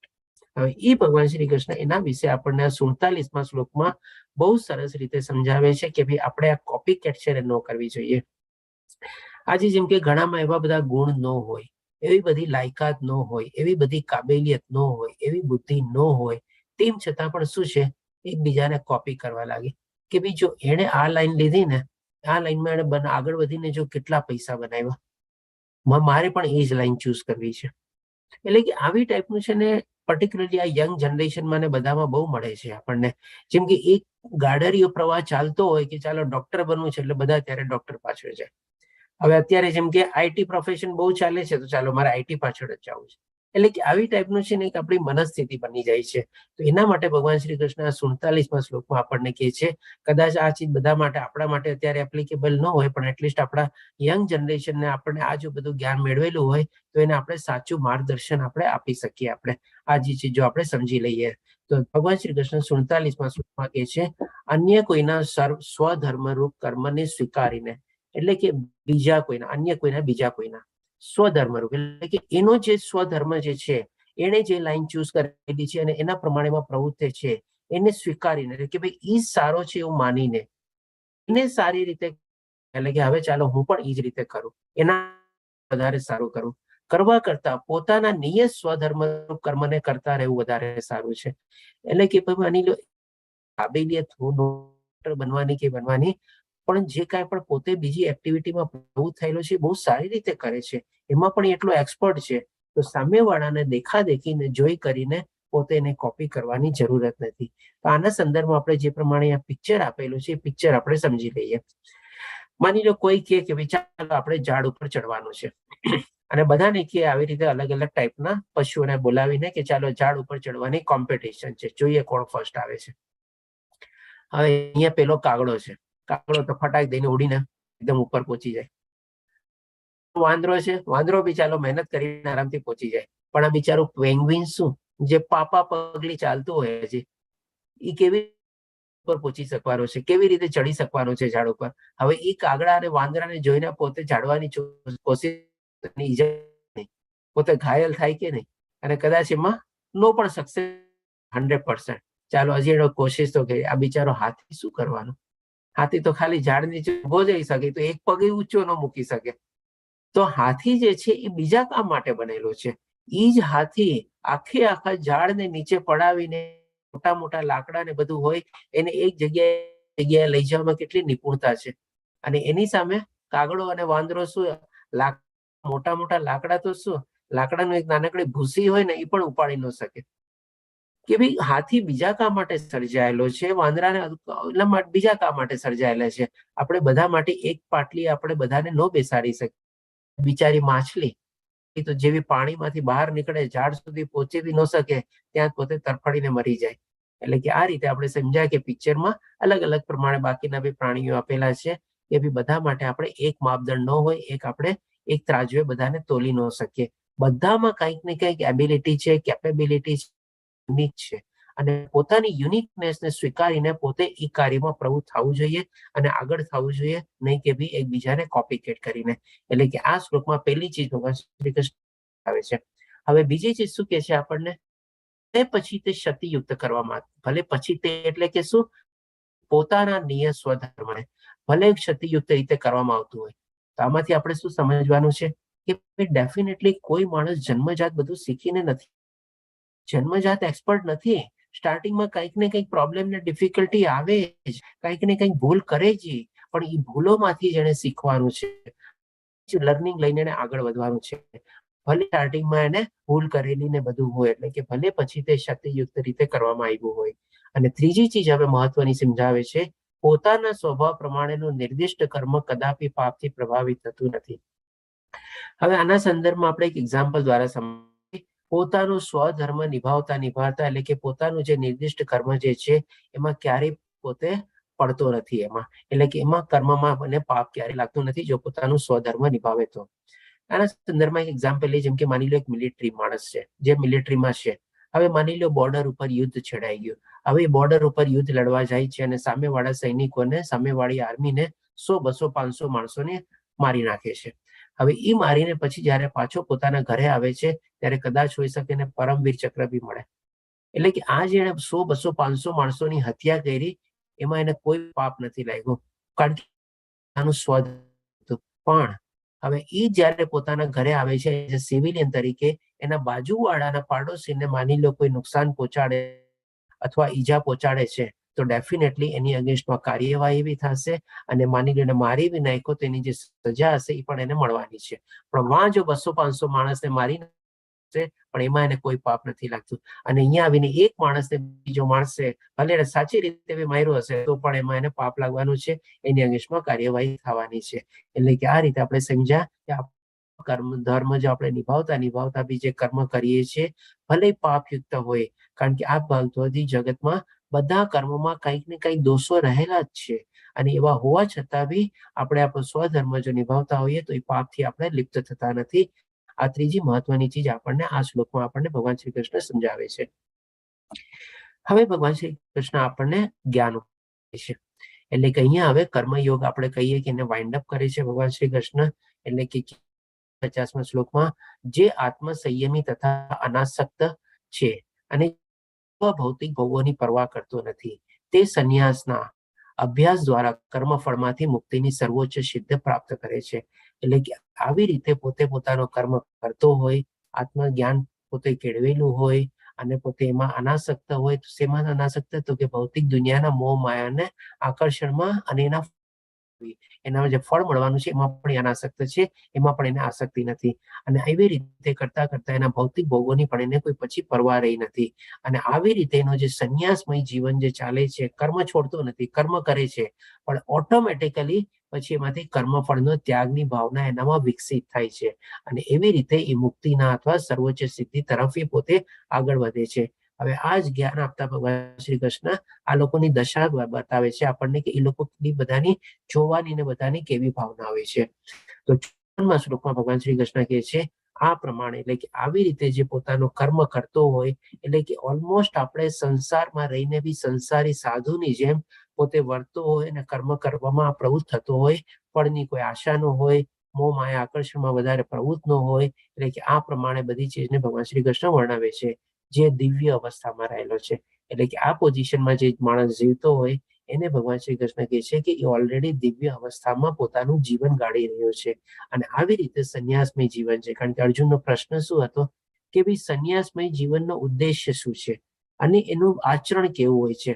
તો આ રીતે ભગવાન શ્રી કૃષ્ણે બધું સમજાયું કે આવી રીતે કર્મ બી કરતો હોય છે અને આવી રીતે પોતે જ્ઞાનમાં પ્રવૃત્ત હોય છે અને એ જ્ઞાન કેળવીને પોતે સંન્યાસીનું જીવન જીવે છે. પછી તે તરત જ પરમ બ્રહ્મની અનુભૂતિ કરે છે. એટલે કે પછી એને ફળ શું મળે છે? તો કે પરમ બ્રહ્મની, એટલે કે આત્મ સાક્ષાત્કાર એને થાય છે અને પૂર્ણપણે આનંદમય બને છે. જેને આત્મ સાક્ષાત્કાર થઈ ગયો હોય એને એમાં જે આનંદ મળે અને એમાં જે એને સુખ મળે, ચરમ સુખ મળે છે, આપણે કે એને દિવ્ય આનંદ મળે છે. બીજા પછી ભૌતિક દુનિયાના કોઈ ચીજો એને આકર્ષિત બી કરી શકતા નથી અને એમાં એને આનંદ બી મળતો નથી અને સુખ બી મળતું નથી. તે કદાપી શોક કરતો નથી. શેનો શોક કરે? એને તો બીજી સર્વોચ્ચ ચીજ છે મળી ગઈ તો પછી હવે શોખ છે. અને નથી કે કશાયની કામના પણ કરતો નથી. અરે ભાઈ સર્વોચ્ચ ચીજ મળી ગઈ તો પછી હવે કામના બી શેની કરે? એટલે કે શોક બી એને કઈ રહેતો નથી અને પાછી બીજું કઈક મેળવવાની એનામાં ઈચ્છા બી રહેતી નથી. તે જીવ માત્ર પર સંભાવ રાખે છે, બધા પ્રત્યે સંભાવ અને સમત્વ ભાવ રાખે છે. નહીં કે ખાલી મનુષ્ય પ્રત્યે, બાકી બધા જીવ જંતુ અને પ્રાણીઓ પ્રત્યે બી જાણે છે એમાં પણ એ જ આત્માનો વાસ છે, જે આત્માનો વાસ મારા હૃદયમાં છે. તે અવસ્થામાં તે મારી શુદ્ધ ભક્તિ પામે છે. એટલે કે હવે એ આસ્તે આસ્તે જ્ઞાન ભગવાન શ્રી કૃષ્ણ આપી અને હવે ભગવાન શ્રી કૃષ્ણ ભક્તિ તરફ આવી ગયા છે. આપણે જેમ હોય ને, એક માતા નાના બાળકને હોય, જ્યારે માની લો બાળકને કોઈ ચીજ ન ભાવતી હોય અથવા ખવડાવવું એને પરાણે જરૂરી હોય અને ખવડાવવું પણ એને ભાવતું ન હોય, તો પેલા શું એને જે ભાવતું આપતું હોય એ ખવડાવે ને પછી સાથે સાથે પછી 1 ચમચી 2 ચમચી ઓલી બી સાથે સાથે ખવડાવી દે, બાળકને બી ખબર ન. એવી જ રીતે ભગવાન શ્રી કૃષ્ણ આ અધ્યાયમાં આપણને સરસ રીતે રનવે ઉપર કર્મ જ્ઞાન આપીને દોડાવ્યા, સરસ રીતે આપણને ટેક ઓફ કરીને ત્યાં આત્મજ્ઞાન આપ્યું અને પછી હવે ભગવાન શ્રી કૃષ્ણ ભક્તિ ઉપર આવે છે. એટલે કે તે અવસ્થામાં તે મારી શુદ્ધ ભક્તિ પામે છે. તો એ કેવી રીતે પામે છે એ પણ ભગવાન શ્રી કૃષ્ણ હવે આપણને કહે છે. મને કેવળ ભક્તિ દ્વારા જ પૂર્ણ પુરુષોત્તમ પરમેશ્વર તરીકે મૂળ રૂપે જાણી શકાય છે. આ બધી ચીજ આપણને ઓલરેડી આગલા અધ્યાયમાં બધું ચીજ આપણે જાણી ગયા છે. એ જ ભગવાન શ્રી કૃષ્ણ અહીંયા સમરાઇઝ કરી છે કે ભાઈ મને પ્રાપ્ત કરવા માટે આપણે ભગવાનના સાકાર રૂપમાં ભગવાનની ભક્તિ કરવી જોઈએ. ભગવાનના દ્વિભુજી એટલે કે શરીર ધારુવાળું જે રૂપ છે એ રૂપમાં આપણે ભગવાનની આરાધના કરવી જોઈએ, પ્રાર્થના કરવી જોઈએ, પૂજા કરવી જોઈએ. અને એવી રીતે ભક્તિ કરીએ ત્યારે જ આપણે એમને પામી શકીએ છીએ, એમના રહસ્યોને જાણી શકીએ છીએ અને એમના બારામાં આપણે જ્ઞાન મેળવી શકીએ છીએ. અને આવી ભક્તિ વડે જ મનુષ્ય મારી પૂર્ણ ચેતનામાં હોય છે. એટલે કે જ્યારે આવી ભક્તિમાં પ્રવૃત્ત થઈએ, આપણે જાણી ગયા હોય, આપણને જ્ઞાન મળી ગયું હોય, આપણે સમજી ગયા હોઈએ, તો પછી આપણના ઓટોમેટિકલી આપણા મનમાં ઈ જ આપણને બધી જગ્યાએ દેખાય. જ્યાં હોય ત્યાં આપણને ઈ જ દેખાય. જે થાય બધું આપણને એ લાગે એમના થકી જ થાય છે. જે કાંઈ પણ આપણને મળે એમ લાગે એમના થકી જ આપણને મળેલું છે. એટલે કે સંપૂર્ણ રીતે આપણને છવાયેલા દેખાય. ત્યારે તે વૈકુંઠ જગતમાં પ્રવેશ કરી શકે છે. એટલે કે હવે ભગવાન શ્રી કૃષ્ણ પોતાના ધામમાં બી પહોંચાડી દીધું. બોલો કે આવી સરસ મજાની ભક્તિમાં જો આપણે પ્રવૃત્ત થયેલા હોઈએ તો આપણા માટે ભગવાનનું ધામ જે વૈકુંઠ જગત છે, કૃષ્ણલોક છે, જે આપણે કહી શકીએ જે આપણું જીવનનું એકમાત્ર લક્ષ્ય છે, ત્યાં આપણને એડમિશન મળે છે. એટલે કે આપણું ત્યાં સ્વાગત થાય છે. હવે એ રીતે આપણે જેમ કે આપણું ફ્લાઇટ ભગવાન શ્રી કૃષ્ણ ત્યાં પોતાના ધામમાં લેન્ડ કરી દીધું, એ રીતે આપણને અહીંયા સમજાવે છે, જગતમાં પ્રવેશ કરે. હવે ભગવાન શ્રી કૃષ્ણ કહે છે 58મા શ્લોકમાં, એટલે કે આ બધું સમજાવીને કહે છે હવે જો ભાવના ભાવિત થઈશ તો તું મારી કૃપાથી બધા જીવનના સર્વ વિઘ્નોને ઓળંગી જઈશ. એટલે કે જો આવી રીતે ભગવાનની ભક્તિમાં આપણે ભાવના ભાવિત થઈ ગયા, એમાં નીચોવાવી દીધો આપણે પોતાની જાતને, તો ડેફિનેટલી આ બધા જીવનમાં એટલે કે આ ભૌતિક દુનિયામાં, આ મૃત્યુલોકમાં આપણે જે ફસાયેલા છે, જેટલા આપણને પ્રોબ્લેમ્સ આવે છે, આપણે ગમે તે કરી કે આપણા પ્રોબ્લેમ સોલ્વ સંપૂર્ણ રીતે કરી શકવાના જ નથી. આવી રીતે ભગવાનની શરણાગતિ લઈએ તો આપણને આવા બધા વિઘ્નોમાંથી આપણને ઓળંગી દે છે, બધા પ્રોબ્લેમ આપણને પાર કરાવી દે છે, બધા પ્રોબ્લેમનું સોલ્યુશન આપણને પોતે આપી દે છે. પરંતુ હવે બીજી બાજુ કે છે, જો મિથ્યા અહંકાર આપણને ઘણી વાર હોય ને, આ તો મેં કર્યું, આ મારા કારણે થયું, મેં પ્રોબ્લેમ સોલ્વ કર્યો, આવી રીતે થયું, એટલે આવો જે અહંકાર વશ હોય છે તે આવી ચેતનામાં કાર્ય કરીશ નહીં અને મારી વાત સાંભળીશ નહીં તો તું નષ્ટ થઈ જઈશ. એટલે કે ગયો એકદમ. હવે નષ્ટ બી કેવી રીતે થાય છે એ પણ ભગવાન શ્રી કૃષ્ણ આપણને આગલા શ્લોકમાં સમજાવે છે. હે અર્જુન, પરમેશ્વરના જીવ માત્રના હૃદયમાં હું વસું છું. એટલે કે હવે ફરીથી અર્જુનને યાદ દેવડાવે છે કે હું તારા હૃદયમાં બધું વસું, બધાના હૃદયમાં વસું છું અને હું બધાનો સાક્ષી છું. મને બધું ખબર છે તે શું કર્યું છે, કેવી રીતે કર્યું છે ને બધું હું બધું જાણું છું. મારાથી છુપું કાંઈ નથી. એટલે કે એ યાદ કરાવીને કે છે હું કેવી રીતે નષ્ટ કરું છું, તો કે ભૌતિક શક્તિના બનેલા યંત્ર પર આરૂઢ થયેલા સર્વ જીવોને પોતાની માયાથી ભ્રમણ કરાવી રહ્યા છે. એટલે કે કેવી રીતે, આને આપણે બે રીતે સમજીએ. સૌ પ્રથમ તો કન્ટિન્યુઅસલી જે આ ત્રિગુણની માયા જે છે, આ મૃત્યુલોક છે, એમાં ભ્રમણ કરાવે છે. એનો મતલબ શું? એટલે કે ફરી ને ફરી આપણને મનુષ્ય જન્મ કદાચ મળે, કદાચ નો બી મળે, પશુઓની બી ગમે તે મળે, એમાં ભ્રમણ એટલે કે ગોળ ચકરડાની જેમ આપણે ફરી ને ફરી આપણે જન્મ મૃત્યુ જરા વ્યાધિની આપણે તકલીફ ભોગવવી જ પડે છે. અને બીજી રીતે એ રીતે કે ભાઈ માની લો એક વાર આપણે આ ચક્કીમાં અહીંયા આવી જઈએ છીએ, પછી જેમ આપણે મિક્સી હોય ને, મિક્સીમાં આપણે શું એક ત્રિગુણ આપણે 3 પાખ્યા હોય અને એની બ્લેડ હોય આપણે, અને આપણે એ જ રીતે આપણે ત્રિગુણી માયાની આ જે બ્લેડ છે આપણે આ ભૌતિક દુનિયામાં, એમાં ને એમાં આપણે અહીંયા પીસાઈ જઈએ છીએ આપણે. અને એ રીતે આપણે લઈએ કે ફરીને ફરીથી તો આપણે અહીંયા આવવું બી પડે છે અને અહીંયા આવ્યા પછી બી આપણે કન્ટિન્યુઅસલી આપણે ગ્રાઇન્ડરની જેમ અથવા મિક્સીની જેમ આપણે એમાં પીસાતા રહીએ છીએ આપણે.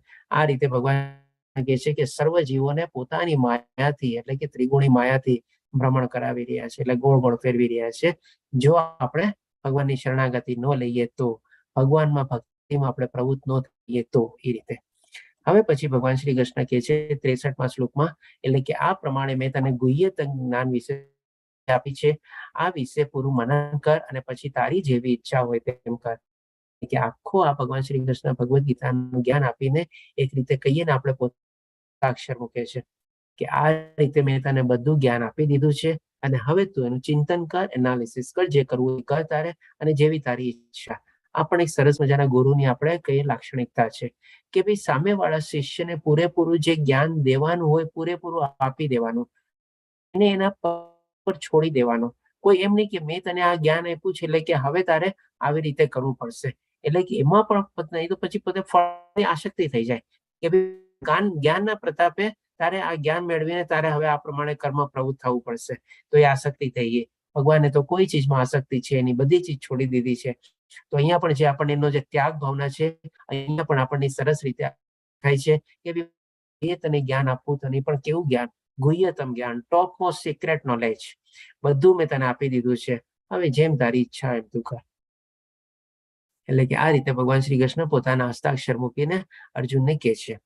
અને હવે એવી રીતે એમ કે ને કન્ક્લુડિંગ નોટ હોય ને જાતી વખતે આપણે જેમ કે કોઈ મહેમાન આવ્યા હોય, આપણે ઘરની બહાર નીકળતા આવો આવજો કરતા 10 મિનિટ લાગી જાય.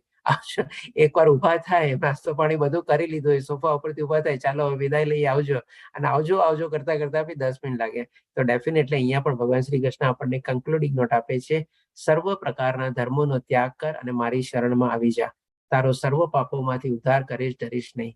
એટલે કે ફાઇનલ નોટ ઓફ સંદેશ તરીકે આપે છે કે જો આવી રીતે તું મારી શરણાગતિમાં આવીશ તો તારા બધા પાપોનો ઉદ્ધાર કરીશ, બધા પાપ નિવારણ આવી જશે, વધારે જરાય ડરવાની નથી. એટલે કે હજી અર્જુનના મનમાં એવું કઈ હોય કે હું હત્યા કરીશ, મારા પિતાના પિતા વિશ્વ પિતા મારા બધાનો વધ કરીશ તો મને કોઈ પાપ નહીં લાગે, તો એટલે કે હજી કોઈ એવી આશંકા હોય ને તો બી આપણ ભગવાન શ્રી કૃષ્ણ કહે છે કે જરાય ડરીશ નહીં, કોઈ જાતનો તારે ડર નથી રાખવાનો, તારા બધા પાપોમાંથી ઉદ્ધાર કરીશ, જો હશે તો બી મારી શરણાગતિ લઈશ. તો આવી રીતે ભગવાન શ્રી કૃષ્ણ કહે છે. પછી હવે ભગવાન શ્રી કૃષ્ણ આપણને સર્ટિફિકેટ બાટે છે. હવે અહીંયા જેમ આપણે કોઈ વર્કશોપ, મોટિવેશનલ વર્કશોપ કે કઈક એજ્યુકેશનલ વર્કશોપમાં ગયા હોય ત્યારે શું છે છેલ્લે બધા પાર્ટિસિપેન્ટને સર્ટિફિકેટ આપવામાં આવે ને, એવી રીતે હવે ભગવાન શ્રી કૃષ્ણ આપણને બધાને સર્ટિફિકેટ આપે. તો 68 અને 69માં ભગવાન શ્રી કૃષ્ણ કહે છે, જે મનુષ્યો ભક્તોને પરમ રહસ્ય બતાવે છે અથવા તો આ જ્ઞાનનો પ્રચાર કરવામાં જે પોતે પ્રવૃત્ત થાય તે શુદ્ધ ભક્તિ પ્રાપ્ત કરે છે અને અંતે તે મારી પાસે પાછો આવશે, આમાં લેશ માત્ર શંકાને સ્થાન નથી.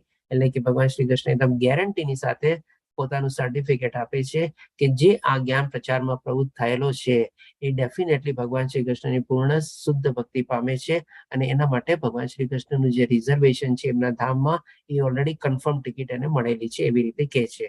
અને હજી 69માં શ્લોકમાં કહે છે, આ જગતમાં તેના કરતા અન્ય કોઈ સેવક મને વધારે પ્રિય નથી અને કદાચ વધારે અને કદી વધારે પ્રિય થશે પણ નહીં. એટલે કે સર્ટિફિકેટની સાથે સાથે ભગવાન શ્રી કૃષ્ણ મેડલ બી આપે છે. અને આવી રીતે કહે છે કે ભાઈ આના જે લોકો આવી રીતે કૃષ્ણભાઈ ભાવના યુક્તમાં પ્રચાર કરવામાં પ્રવૃત્ત થાય છે એના કરતા વધારે સારો પ્રિય ભક્ત મને વાલો છે નહીં અને એના કરતા વધારે કોઈ થશે પણ નહીં, એવી રીતે. તો એવી જ રીતે આપણે અહીંયા શ્રીલા પ્રભુપાદજી જે છે, જે આપણે ઇસ્કોનના સ્થાપક છે, પોતાના જીવનના લગભગ 30 થી 35 વર્ષો એને આવી રીતે કૃષ્ણ ભાવના યુગને પ્રચાર કરવામાં પોતે કાઢી નાખ્યા, અનેક પુસ્તકો લખ્યા અને પ્રચાર ખાલી આપણા ભારત દેશમાં નહીં પણ ઘણા દેશ વિદેશોમાં બધામાં થયેલા છે. આખી જગ્યાએ ઇસ્કોનના મંદિરોને બધા અત્યારે કેટલી જગ્યાએ આપણે ફેલાયેલા છે. ઇવન આપણે ચાઇનામાં બી છે અને આપણે રશિયામાં બી છે અને બધી જગ્યાએ છે. આપણે ચાઇનીઝ લેંગ્વેજમાં બી એમના બધા પુસ્તકોનો અનુવાદ થયેલો છે. એટલે કે આવી રીતે આ બધા ભગવાનના વાલા સેવક છે અને એમના માટે ભગવાનનું ગોલકધામમાં ટિકિટ એકદમ કન્ફર્મ છે. આપણે હવે ભગવાન શ્રી કૃષ્ણ હજી આપણને સર્ટિફિકેટ આપે છે. 70માં શ્લોકમાં કહે છે, અને હું જાહેર કરું છું કે જે મનુષ્ય આપણા સંવાદનું અધ્યયન કરે છે તે પોતાની બુદ્ધિથી મારી પૂજા કરે છે. એટલે કે ડેફિનેટલી આ બધા આપના માટે બી છે. આજે જેમ કે ભગવદ્ ગીતાનું પુસ્તક હોય, આપના ઘરમાં હોય ક્લાસની સાથે લઈને બેસતા હો તો સારું છે. એના સિવાય બી આપણે એનું અધ્યયન કરતા હો, પઠન કરતા હો તો એ પણ આપણા માટે એક આપણી ભગવાનની સેવા છે અને ભગવાનની ભક્તિ છે.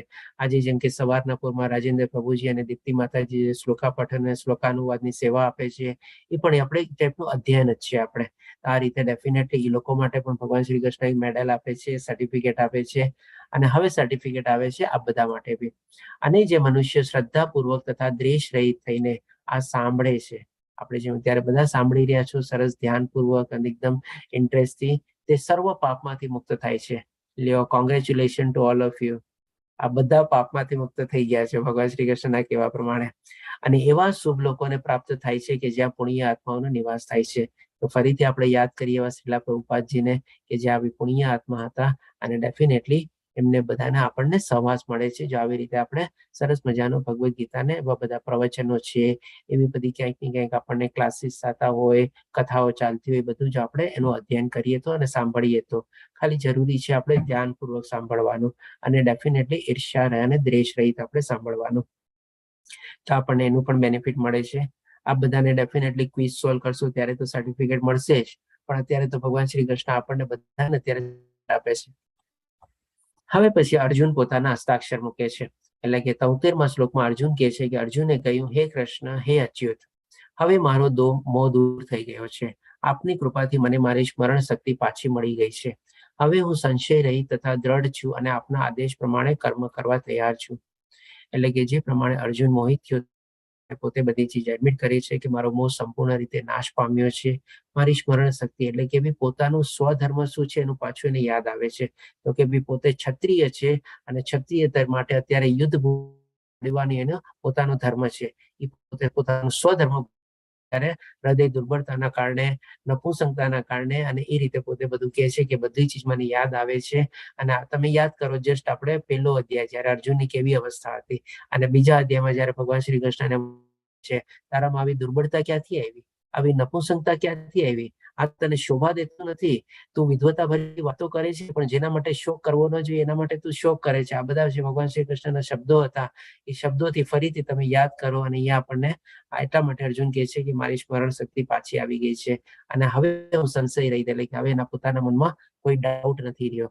અને દ્રઢ એટલે કે પોતે નિશ્ચયપૂર્વક, જે આપણે ક્ષત્રિય છે એ રીતે પોતે આપના આદેશ પ્રમાણે કર્મ કરવા તૈયાર છું. એટલે કે આવી રીતે પછી કે છે કે જી હા, હવે હું આપના આદેશ પ્રમાણે, એટલે કે ભાઈ જે કઈ પણ હવે હું મારો સ્વધર્મ નિભાવીશ, એ પણ હું આપને અર્પિત કરી, એટલે કે કૃષ્ણ ભાવના યુક્ત થઈને પોતાનો સ્વધર્મ નિભાવે છે, ભગવાનના આદેશ પ્રમાણે પોતે કર્મ કરે છે. આ રીતે પોતે અર્જુન પોતાના હસ્તાક્ષર મૂકે છે. હવે પછી અહીંયા સંજય બી પોતાના હસ્તાક્ષર મૂકે છે. આપણે જેમાં એક એગ્રીમેન્ટ હોય ને, એગ્રીમેન્ટમાં પેલા ભગવાન શ્રી કૃષ્ણ પોતાના હસ્તાક્ષર મૂકી દીધા કે ભાઈ આવી રીતે મેં તને ગુહ્યતમ જ્ઞાન કીધું, હવે તું એનું વિશ્લેષણ કર અને જે પ્રમાણે તારે વર્તવું એ વર્ત. અર્જુને પણ પોતાના હસ્તાક્ષર મૂકી દીધા બંને પાર્ટી તરીકે, કારણ કે આપણે ભગવદ્ ગીતાનો જે સંવાદ છે ભગવાન અને અર્જુન વચ્ચેનો સંવાદ હતો, એટલે કે બે મેજર પાર્ટી હતી. તો અર્જુને પણ પોતાની હસ્તાક્ષર મૂકી દીધા કે ભાઈ મારો મોહ દૂર થઈ ગયો છે, મારી સ્મરણ શક્તિ પાછી આવી ગઈ છે, અને હવે આપના આદેશ અનુસાર હું કર્મ કરીશ. હવે જેમ આપણે એગ્રીમેન્ટમાં બે પાર્ટીની સાથે સાથે શું એક વિટનેસ હોય, આપણે તો વિટનેસ હસ્તાક્ષર મૂકવા જોઈએ. તો અહીંયા આપણે વિટનેસ કોણ હતો, તો કે ભાઈ આપણે સંજય હતા, જે આપણે ધૃતરાષ્ટ્રના સારથી હતા, જેમને દિવ્ય ચક્ષુ પ્રદાન થયા હતા. પોતાના વિટનેસ હસ્તાક્ષર મૂકે છે. એટલે આ પ્રમાણે મેં કૃષ્ણ તથા અર્જુન બંને મહાપુરુષોનો સંવાદ સાંભળ્યો. આ સંદેશ એટલો અદ્ભુત છે કે મારા શરીરમાં રોમાંચ થઈ રહ્યો છે. એટલે કે સાથે સાથે પોતાની ફિલિંગ બી મૂકે છે, અને એ ડેફિનેટલી પોતાની સહી કરતા કરતા સાથે કહે છે કે આ પ્રમાણે, એટલે ભગવાન શ્રી કૃષ્ણ જે બધું જ્ઞાન આપ્યું, તો કોણે, તો કે ભગવાન શ્રી કૃષ્ણ દ્વારા અને અર્જુન દ્વારા બે સંવાદ જે છે મેં સાંભળેલો છે. એટલે કે વિટનેસ તરીકે પોતે એડમિટ કરે. અને હજી આગળ કે છે કે ભાઈ એ વિટનેસને પણ આ રીતે કેવી રીતે સાંભળી શકો, કારણ કે એ તો ત્યારે કુરુક્ષેત્રમાં હતા. ભગવાન શ્રી કૃષ્ણ અને અર્જુન વેદ વ્યાસ, સંજય તો આપણે હસ્તિનાપુર હતા, તેમણે કેવી રીતે સાંભળ્યો, તો એ પણ પોતે ખુલાસો કરીને કહે છે કે વેદ કૃપાથી મેં આ પરમ ગુહ્ય સંવાદ પ્રત્યક્ષપણે, એટલે કે મારી આંખો દ્વારા, એટલે કે એ જે દિવ્ય ચક્ષુ મને પ્રદાન થયા હતા એના દ્વારા મેં યોગેશ્વર કૃષ્ણના મુખેથી, એટલે કે અહીંયા પણ ભગવાન શ્રી કૃષ્ણના મુખેથી આ બધું નીકળેલું છે. આના કરતા ઓથેન્ટિક વધારે એવિડન્સ આપણને ક્યું મળી શકે, જ્યારે એક વિટનેસ પોતે પોતાનું બધું આપણે ડિસ્ક્રિપ્શન આપે છે. મુખેથી કોને કહેવામાં આવેલો? તો કે અર્જુનને કહેવામાં આવતો સાંભળ્યો છે. એટલે કે આજની તારીખમાં બી છે ને ઘણા લોકો આપણને એવા મળે છે કે આ તો એક ભગવદ્ ગીતા વિશ્વાસ ન ધરાવતા એવા લોકો. આમાં તો આપણને પૂરે એવિડન્સ મળે છે કે આ કોના વચ્ચે સંવાદ હતો અને કેવી રીતે એમણે સાંભળેલો છે બધું. હજી પછી કહે છે, હે રાજા, જ્યારે હું કૃષ્ણ તથા અર્જુન વચ્ચે થયેલા આ અદ્ભુત તથા પવિત્ર સંવાદનું વારંવાર સ્મરણ કરું છું ત્યારે પ્રતિ ક્ષણે હર્ષ વિભોર થઈ જાઉં છું. એટલે કે હજી આગળ વધારતા પોતે કહે છે, જેમ આપણે શું છે વિટનેસે આજની તારીખમાં પોતાનું બધા એવિડન્સ બી આપવા જોઈએ કે એનું પેન કાર્ડ શું છે, આઈડેન્ટિફિકેશન પ્રૂફ છે, પોતે ક્યાં રહે છે, એની ઉંમર શું છે, સન ઓફ ડોટર બધું લખવું પડે ને. એવી જ રીતે પણ સંજય બી બધું વર્ણવીને હવે પોતે કહે છે કે હું જ્યારે જ્યારે સ્મરણ કરું છું, યાદ કરું છું, ત્યારે પ્રતિ ક્ષણ હર્ષ વિભોર થઈ જાઉં છું.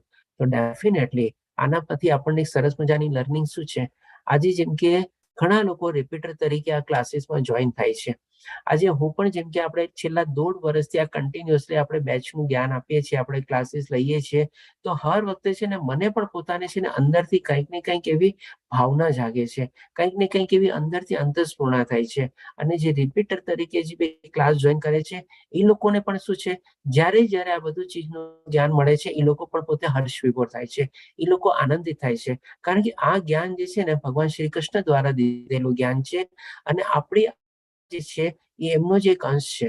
તો ઘણી વાર આપણને આપણા પોતાના વિશે કોઈ ગાન ગાતું હોય, કોઈ વિશે આપણને સંભળાવતું હોય, આપણને કેવું સરસ સાંભળવું ગમે. તો આ જ ચીજ છે, આપણે જેટલી વાર સાંભળીએ, જેટલી વાર આપણે એનું પઠન કરીએ, જેટલી વાર એનું અધ્યયન કરીએ, જેટલી વાર આપણે સમજાવીએ, એટલું છે ને આપણને ઓર ગમે, એટલું આપણને ઓર આનંદિત થાય. હજી જેમ કે આજે આ બેચ પૂરો થશે તરત પછી છે ને આપણે 17 ઓક્ટોબરની હું રાહ જોઈશ, ક્યારે 17 ઓક્ટોબર આવે ને પાછો ક્યારે 29મો બેચ શરૂ થાય. એવી આપણે અંદરથી ભાવ છે બધી આપણને. તો આ રીતે બી આપણને જે પ્રમાણે સંજય વર્ણવે છે વારંવાર આપણને સ્મરણ કરવું પડે છે અને આપણને બહુ આનંદ છે.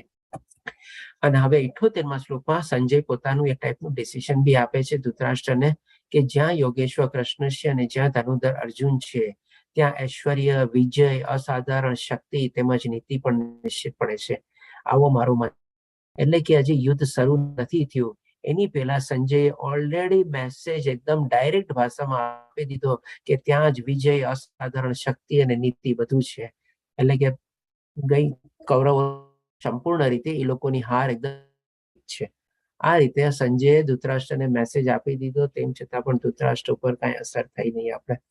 એટલે કે અહીંયા ભગવાન દ્વારા જે પ્રમાણે આખું જ્ઞાન મળ્યું સંજયને અને એ પ્રમાણે સંજયે પોતાનો નિશ્ચય બતાવ્યો ધૃતરાષ્ટ્રને કે ભાઈ આ રીતે આવો મારો મત છે અને ડેફિનેટલી નિશ્ચિતપણે ધર્મ, નીતિ બધું એમની સાથે જ છે. એટલા માટે અસાધારણ શક્તિ છે અને એ શક્તિને કારણે નિશ્ચય વિજય બી લોકોને થવાનો છે અને બધો ઐશ્વર્ય જ્યાં ભગવાન છે ત્યાં બધો ઐશ્વર્ય સાથે જ રહેવાનો છે. એટલે કે આ રીતે સંજય ભગવાન ધૃતરાષ્ટ્રને સમજાવે છે. તો આ રીતે આપણો અહીંયા 18મો અધ્યાય કમ્પ્લીટ થાય છે. વાંચકલ્પતરુભ્યશ્ચ કૃપા સિંધુ એવ ચ પતિતાનાં પાવનભયો વૈષ્ણવભયો નમો નમઃ. હરે કૃષ્ણ કૃષ્ણ કૃષ્ણ હરે હરે, હરે રામ રામ રામ હરે હરે. ઓમ તત્સત. ભગવાન શ્રી કૃષ્ણની કૃપાથી, શીલા પ્રભુપાદના આશીર્વાદથી અને નમસ્કાર દાસ પ્રભુજીના આપણે માર્ગદર્શન અને આયોજન હેઠળ આપણે 28મો બેચ ગુજરાતીમાં કમ્પ્લીટ કર્યો. એ સર બદલ આપ સૌને ખૂબ ખૂબ ધન્યવાદ.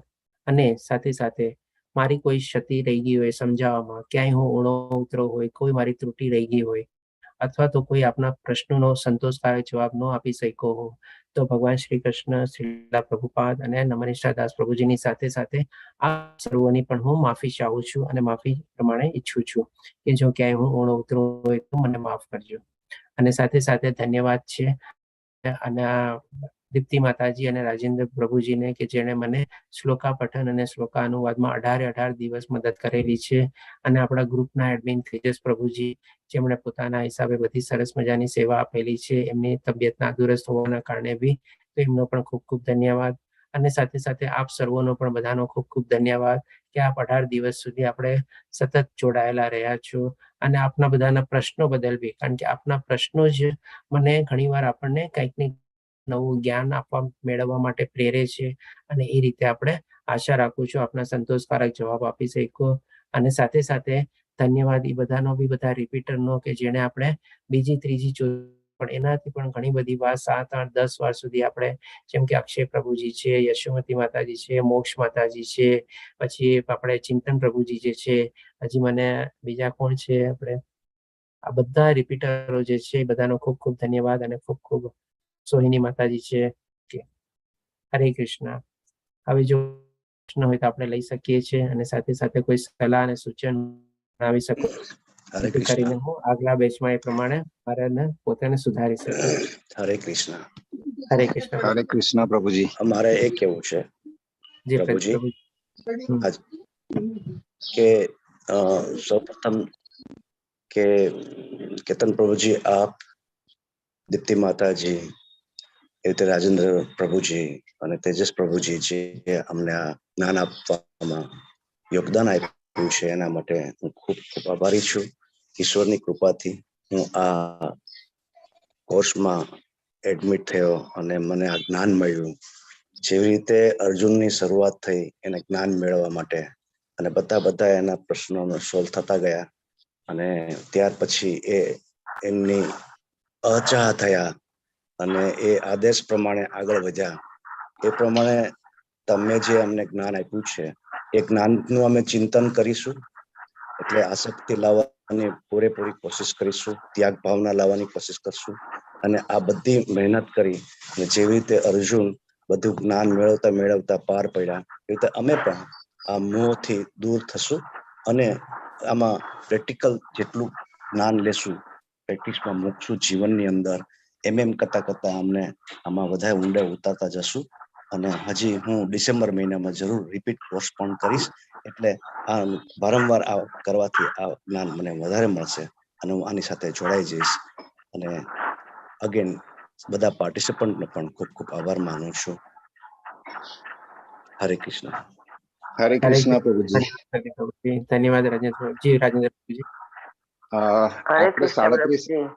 37 શ્લોકમાં જોયું કે શરૂઆતમાં અમૃત જેવું ને પછી ઝેર જેવું, અથવા શરૂઆતમાં ઝેર જેવું ને પછી અમૃત જેવું. આપણે ડેઈલી લાઈફમાં એ જોઈ રહ્યા છીએ છતાં પણ રિયલાઇઝ નથી થતું. દાખલા સાચી તરીકે આપણે સ્વીટ ખાઈએ અને સુગર ખાઈએ તો શરૂઆતમાં અમૃત જેવું લાગે છે, પણ પાછળથી તો આપણે ડાયાબિટીસ લઈને આવીએ. સાચી એકદમ સાચી વાત. અને જેવું તરીકે કે આપણે કડવો લીમડો કે